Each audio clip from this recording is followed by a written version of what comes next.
move. I'm coming the fuck through. I'm about to shake this ass for the rest of 2022. Wow. Yeah. I'm her big sister. My heart is broken for my little sister, my only sister. I am lost without her. We were all each other had. Gun violence is gun violence. And whatever the disagreement was that night should not warranted the death of those two women.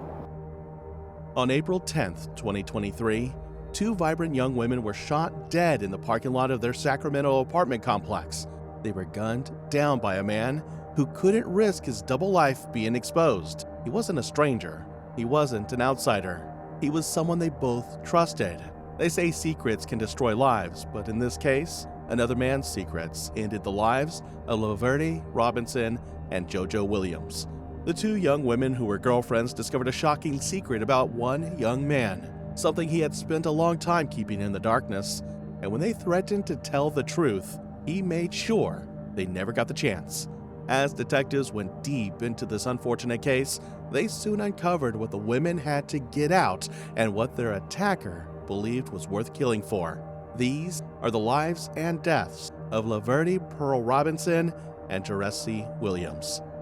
Bitch, if my dog can't come up in your shit, I ain't coming. Yeah, just a service dog. Thank you. This unfortunate story unfolds in the city of Sacramento, California. It is a dynamic city marked by riverfront charm, historic districts, and a flourishing farm-to-fork culinary and art scene that keeps its streets lively and full of creative spirit. In 2023, the city made strides in public safety. Violent crime fell by about 11%, with homicides dropping to 38%, and significant declines in rape, burglaries, and assaults. Nevertheless, challenges persist. Property crime remains high at nearly 2,918 incidents per 100 residents, and Sacramento rates well above national averages in both violent and property offenses. The story begins with 35-year-old Laverne Pearl Robinson, affectionately known as V. A native of Sacramento, California, V was the kind of woman who made you feel lighter just by being in her presence. Her friends described her as loyal, peaceful, and deeply protective of the people she loved. She was independent, reserved, and had been through enough to know how precious life was. Just a week before her death, V posted on social media asking friends what they appreciated about her, offering a rare glimpse into her hopes for a meaningful connection. And the responses were deep. Everyone confirmed that she wasn't flashy. She wasn't out to impress anyone. Truly, her dream was simple: to one day settle down and build a family of her own. But behind her soft smile, she was a woman carrying the weight of more than most could imagine. Then, there was 32-year-old Jeresse Williams, lovingly known as JoJo. She was a force of energy, personality, and grace. A proud mother to a 12-year-old daughter named Veda, JoJo's life revolved around her little girl. Her family described her as the light in every room she entered. She brought joy, honesty, and unwavering support to anyone lucky enough to know her. Her laughter was loud, her smile unforgettable, and her love for life contagious. JoJo had aspirations beyond motherhood, too. She was a self-made beauty and fashion influencer and had even dabbled in music. Online, she shared clips of her rapping, dancing, and affirming her strength as a woman. But life hadn't been easy. Just 2 years before her death, JoJo lost her only brother.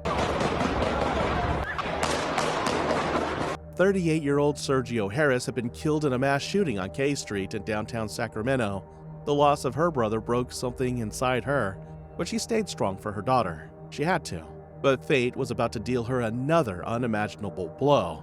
JoJo and V were very close friends, and some speculated there was even more to their bond. They were believed to be lovers and probably officially dating as well, but what mattered most was their shared history with the same man. 32-year-old Ricky Hunter was a trained chef, a familiar face in Sacramento, and someone who knew both women intimately. Many suggested that, although JoJo and Laverne might have been romantically connected, there might have been more between JoJo and Ricky. JoJo and Ricky might have been in a romantic relationship in the past. However, JoJo's social media posts suggested that she had been single for quite some time. It was a tangled web of messy relationships that linked the three individuals to each other. But somehow, in all that chaos, the two women discovered that beneath the surface, Ricky was hiding something he couldn't let get out. Allegedly, Ricky had been living a secret life, a life on the down low, and according to people close to the victims, both Jojo and V had found out.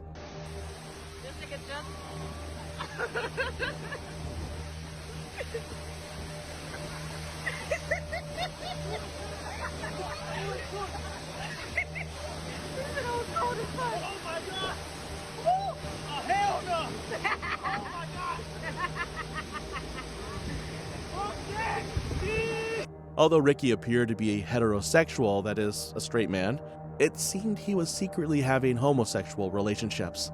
This means that he was living down low, while having intimate relationships with other men. The use of the term down low suggests that he was embarrassed about this side of himself, and desperate to keep it hidden while pretending to be straight. So the knowledge of this secret alone, it seemed, was enough to get them killed, and Ricky was going to make sure of this. On the night of April 10th, 2023, just after 10:30 p.m., a series of loud bangs echoed through the 1100 apartment complex on Howe Avenue in Sacramento County.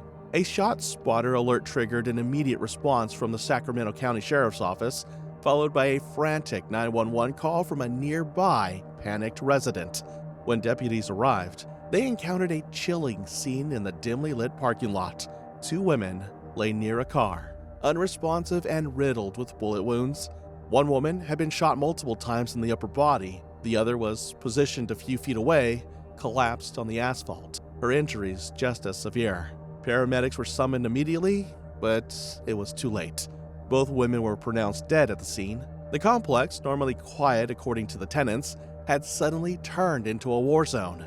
Officers cordoned off a wide area of the parking lot, placing evidence markers next to at least a dozen shell casings scattered across the pavement. As yellow crime scene tape surrounded the building, detectives began documenting the position of the victims' bodies, the vehicle nearby, and several possible surveillance cameras mounted on neighboring apartments. It was a chaotic but calculated start to an investigation that would unfold quickly. Deputies investigating a shooting that left 2 people dead in Sacramento County happened off of Howe Avenue between Northrop Avenue and Hurley Way. Crews got there around 10:30 last night. Video here showing the investigation. Officials say 2 women were shot in a parking lot of an apartment complex. Deputies have not said if they died there or at the hospital. No suspect information has been released. We are sending a crew to this story, so please stay with us for any updates. But even in the early moments of the crime scene response, law enforcement had reason to believe this wasn't a random attack. There were no signs of robbery, no indication of forced entry or struggle, and most importantly, witnesses on the scene immediately mentioned a name: Ricky Hunter. Ricky wasn't just an acquaintance to one of the victims, he had been closely linked to both. While rumors swirled about the exact nature of those relationships, multiple people on the scene told deputies that Ricky had a falling out with the women and that he might have been upset with them over something personal. Detectives began treating him as a person of interest within hours. Meanwhile, forensic teams combed the area for clues. Surveillance footage was pulled from nearby apartment complexes and businesses. Witnesses were interviewed late into the night, describing the sound of multiple gunshots followed by the sight of a man fleeing the scene. Gunshots sounded like fireworks, and that's what we thought they were because we didn't hear sirens for a while. But then once we came out and the 2 young ladies were just laid out, there wasn't it looked like they were trying to resuscitate one of the young ladies, but it was, no good. Some even provided descriptions of the suspect's clothing and vehicle, and this led to a big break. By the morning of April 11, detectives had secured more than just witness accounts. They had compelling leads pointing directly to Ricky Hunter. Text messages recovered from one of the victim's phones revealed recent and incriminating communication with Ricky. There were tensions, disagreements, and even veiled threats. It was enough for authorities to pursue an arrest warrant, but something even worse had happened. Ricky had disappeared. The Sacramento County Sheriff's Office issued a regional alert and began searching for him using phone records, vehicle license plates, and known locations he frequented. By early afternoon, detectives had narrowed his location down to a commercial district near Arden Fair Mall, a shopping area not far from where the shooting occurred. Then, they went in for him. Ricky was spotted entering an AT&T store. likely unaware that law enforcement was already closing in. Deputies set up a perimeter and warned surrounding businesses to shelter in place. Their objective was to arrest him safely, without endangering customers or staff inside the store. They waited patiently, watching every move. Ricky eventually exited the store and returned to his vehicle. That's when deputies made their move. As they approached, Ricky opened his car door, reached inside, and pulled out a shotgun. Before deputies could react, he did something that no one saw coming. Ricky Hunter turned the weapon on himself and fired a single round into his chest. The arrest they had been preparing for turned into a medical emergency. Officers immediately applied a chest seal to Ricky's wound and called for an ambulance. Despite their efforts to stabilize him at the scene, Ricky was transported to a local hospital in critical condition. Within hours, he was pronounced dead. With Ricky's death, the criminal proceedings ended before they could even begin. But the investigation into his motive and the question of what exactly triggered the double homicide was far from over. So this actually is related to the homicide from earlier. I'll kind of two-round activation at the apartment complex on 1100 Howe. We also received several 911 calls. From there, deputies discovered 2 females that were shot. Both were actually declared deceased at the scene. So from there, obviously, a homicide investigation ensued. It's been going on all day, all night. Detectives were able to identify 32-year-old Ricky Hunter as the suspect. They were able to, again, work up all the information they needed to obtain an arrest warrant for both homicides for him.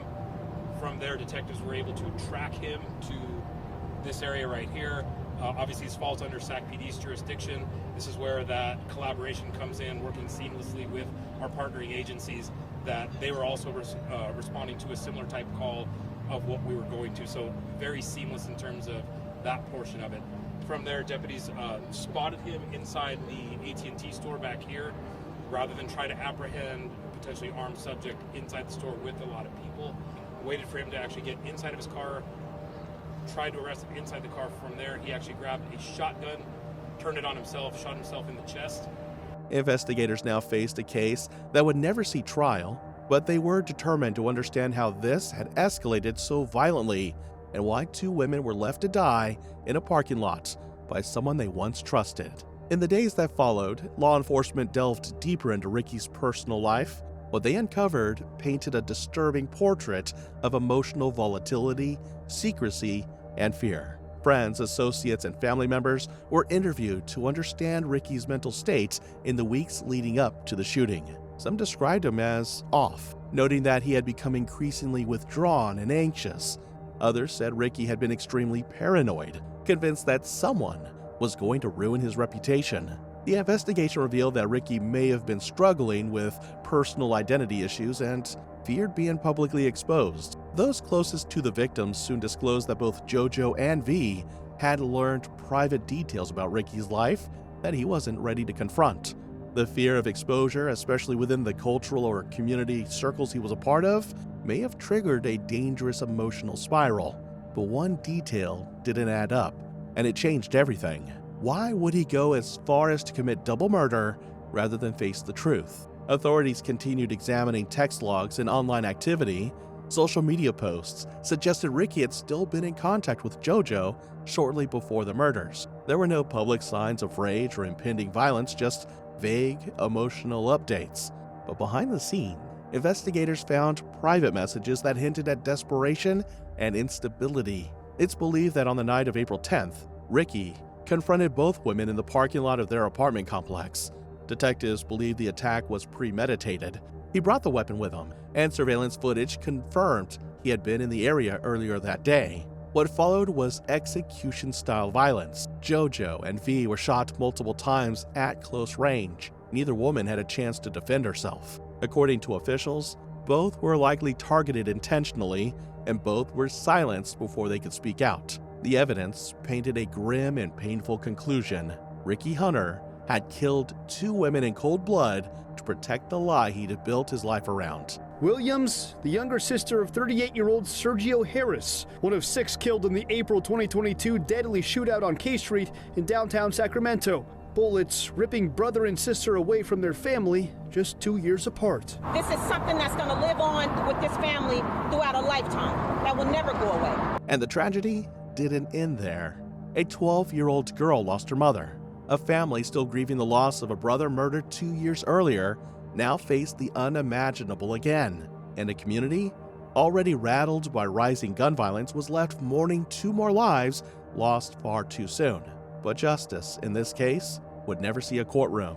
The suspect was gone, the victims were buried, and all that remained were questions some might never be able to answer. The deaths of Laverta V. Robinson and Jeresi JoJo Williams left Sacramento in despair.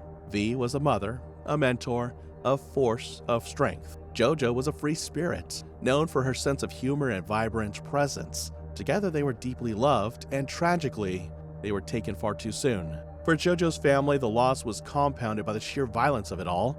She hadn't just died, she had been executed. Her sister wrote on Facebook that she felt a part of her soul had been ripped away. Her father couldn't bring himself to attend the vigil. He was too heartbroken to face the public outpouring of support. The apartment complex where the shooting occurred held a candlelight vigil in the women's honor. Dozens gathered in the parking lot where they were murdered, placing photos, stuffed animals, flowers, and handwritten notes at a growing memorial. Balloons were released into the night sky. Some mourners cried. Others stood in stunned silence. One neighbor who spoke at the vigil said that she couldn't believe that this happened right outside her door. After being gunned down right outside their Sacramento apartment, She mattered. friends and family wonder how this could happen to 35-year-old Laverta V. Robinson and 32-year-old JoJo Williams. I'm her big sister. Joshana Williams let the tears flow, sharing her love for her only sister. My heart is broken for my little sister, my only sister. I am lost without her. We were all each other had. She had heard the gunshots and saw the ambulance lights, but never imagined it was them. And while Ricky Hunter's name was absent from most public tributes, his actions were the shadow cast over every conversation. This wasn't just a murder, it was a betrayal. In the weeks following the tragedy, families held private services to say goodbye. V's funeral was attended by relatives from across the state, many of whom wore purple, her favorite color. Friends shared stories of her generosity, her sense of humor, and her unconditional love for her daughter. JoJo's celebration of life was held a week later.